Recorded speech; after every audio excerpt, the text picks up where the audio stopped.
वर्ष 2021 में विभिन्न क्षेत्रों में काम करने वाले असली नायकों को पद्म अवार्ड मिला है, जिसकी चर्चा समाज और मीडिया दोनों में हो रही है। पिछले कुछ वर्षों में ये ट्रेंड बदला है, जिसकी चर्चा हम आगे करेंगे। लेकिन पहले इस वर्ष के उन गुदड़ी के लालों की चर्चा कर लेते हैं जिन्होंने अलग अलग क्षेत्र में सराहनीय काम किया है, जो समाज के असली हीरो हैं, जो गुमनाम थे और भारत सरकार ने उनके निष्काम सेवा भाव को पहचाना और उन्हें पद्म सम्मान से सम्मानित किया। डायन प्रथा की शिकार महिलाओं के लिए मसीहा है छुटनी महतो।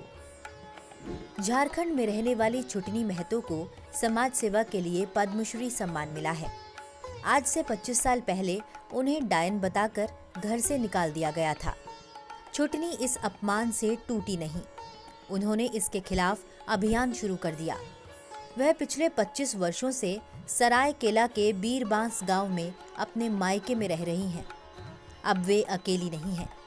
उसी की तरह डायन करार देकर प्रताड़ित की गई 62 महिलाएं आज उसकी टोली में शामिल हैं और डायन प्रथा की शिकार होने वाली महिलाओं की रोल मॉडल बनकर समाज सेवा कर रही हैं। भील कला को कैनवास पर उतारने वाली भूरी बाई। मध्य प्रदेश की राजधानी भोपाल से दूर वनवासी अंचल झाबुआ के पिटोल में पली बड़ी भूरी बाई को पद्मश्री पुरस्कार से नवाजा गया है। भूरी बाई को यह सम्मान वनवासियों की कला को कैनवास पर उतारने के लिए दिया गया। इसी कला के दम पर वे मध्य प्रदेश सरकार की ओर से कला के क्षेत्र में दिया जाने वाला शिखर सम्मान भी प्राप्त कर चुकी हैं। ऑर्गेनिक खेती करती हैं 105 साल की पंपमाल। पद्मश्री पाने वालों में अगला नाम है तमिलनाडु की 105 साल की एम पंपमाल का। वह भवानी नदी के किनारे अपना ऑर्गेनिक फार्म चलाती हैं। इसके अलावा उनका एक प्रोविजन स्टोर भी है। ऑर्गेनिक खेती में पंपमाल एक मिसाल कायम कर रही हैं। निशुल्क संस्कृत पढ़ाते हैं आचार्य राम यतन शुक्ल। काशी विद्वत परिषद के अध्यक्ष और संस्कृत के प्रकांड विद्वान आचार्य राम यतन शुक्ल को पद्मश्री सम्मान मिला है। वे बनारस हिंदू यूनिवर्सिटी के संस्कृत विद्या धर्म विज्ञान संकाय में प्रोफेसर के पद पर अपनी सेवाएं दे चुके हैं। 89 वर्ष की आयु में भी आचार्य राम यतन शुक्ल नई पीढ़ी को संस्कृत से जोड़ने के लिए निशुल्क शिक्षा दे रहे हैं। संस्कृत भाषा को लोकप्रिय बनाने में वो अपना अतुल्य योगदान दे रहे हैं। देश के इकलौते प्यालेदार सिंधी सारंगी वादक हैं लाखा खान। संगीत के क्षेत्र में महत्वपूर्ण योगदान देने के लिए संगीत के लाखा खान को पद्मश्री से सम्मानित करने की घोषणा हुई है। वह हिंदी, मारवाड़ी, सिंधी, पंजाबी और मुल्तानी सहित 6 भाषाओं में गाते हैं। वह मांगणियार समुदाय में प्यालेदार सिंधी सारंगी बजाने वाले एकमात्र कलाकार हैं। इस सम्मान के बाद इस गुमनाम गायक की चर्चा राष्ट्रीय स्तर पर होने लगी है। अली मानिक खान 7वीं तक पढ़े हैं, लेकिन 14 भाषाओं का ज्ञान है।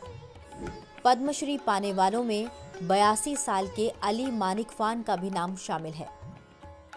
अली स्कूल तो सिर्फ 7वीं कक्षा तक ही पढ़े हैं, लेकिन उन्हें 14 भाषाएं आती हैं। यही नहीं, अली ने मरीन रिसर्च से लेकर एग्रीकल्चर सेक्टर तक में काम किया है। मौजूदा समय में अली केरल के ओलावना शहर में एक किराए के घर में रहते हैं। वहीं उनकी जिंदगी का ज्यादातर समय लक्षद्वीप के मिनिकॉय आइलैंड पर बीतता है। दुलारी ने अपने चित्रों से रच दिया इतिहास। बिहार के मधुबनी जिले में रहने वाली दुलारी देवी को इस साल पद्मश्री सम्मान मिला है। दुलारी की शादी महज 12 साल की उम्र में हो गई थी। 7 साल के बाद वे मायके वापस लौट आई। दुलारी की 6 महीने की बेटी की मौत भी हो चुकी थी। यहीं से दुलारी का संघर्ष शुरू हुआ। घर घर झाड़ू पोछा किया करती थी, मगर कुछ वक्त के बाद झाड़ू की जगह कूची ने ले ली। इसके बाद मधुबनी पेंटिंग बनाने का जो सिलसिला दुलारी ने शुरू किया, वो आज तक नहीं रुका। वे अब तक 7,000 मिथिला पेंटिंग्स बना चुकी हैं। चित्रकला की दुनिया में उनके इस अहम योगदान के लिए भारत सरकार ने उन्हें ये सम्मान दिया है। पद्म पुरस्कारों की सूची में ये वो नाम है जो हमारे समाज के गुमनाम सितारे हैं, अलग अलग क्षेत्रों में अपना अहम योगदान दे रहे हैं, समाज के रियल हीरो हैं। इन तस्वीरों को देखकर आप अंतर समझ सकते हैं। वर्ष 2014 से पूर्व की सरकारों में पद्म अवार्ड किसको मिलता था? पहले ये सम्मान नकली नायकों को या फिर रसूखदारों के खास गिरोह का इस पर कब्जा था। 2014 के बाद ये बदलाव देखने को मिल रहा है कि दूर दराज गांव में काम करने वाले, वनवासी क्षेत्रों समेत समाज में अलग अलग सेक्टर में अपना महत्वपूर्ण योगदान देने वाले असली नायकों को सरकार की ओर से पहचाना गया है और उनके काम को सम्मान मिल रहा है। नए बदलाव में अनेक ऐसे नाम हैं जिनको सम्मान मिलने के बाद दुनिया ने पहली बार उन्हें पहचाना है, उनके निष्काम भाव को जाना है। इस सम्मान को पाकर ये गुमनाम गुदड़ी के लाल निस्सीम गगन में हमेशा आलोकित रहने वाले ध्रुव तारे बन गए हैं।